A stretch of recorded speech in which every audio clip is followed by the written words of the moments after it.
Imagine a world where the humble loaf of bread, that universal staple, was never invented. It's hard to fathom a breakfast table devoid of warm toast or a lunchbox lacking a hearty sandwich. But in this alternate reality, humanity's relationship with food and community is dramatically different. Agriculture, the bedrock of civilization, witnessed an unusual evolution. Without the motivation to cultivate grains for bread, societies leaned heavily into alternative crops, potatoes, legumes, and nuts. Cornfields sprawled where wheat would have stood, shaping a world less reliant on grain. The potato became the king of carbs, symbol of sustenance and prosperity, leading to a diet rich in tubers and pulses.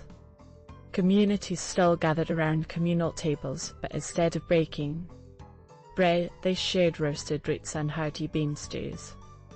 Cultural rituals evolved uniquely, with festivals celebrating the harvest of legumes and the art of potato sculpting, a skill revered across nations.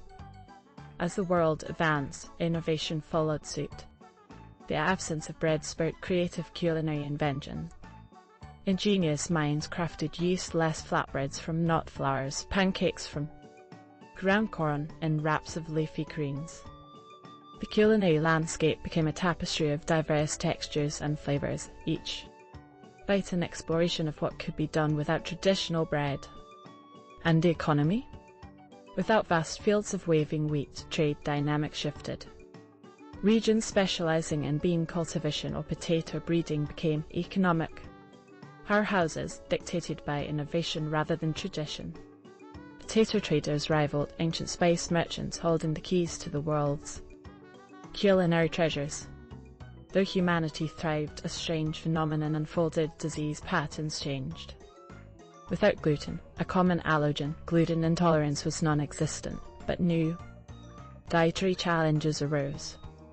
Society learned to adapt, thriving through science and diversity.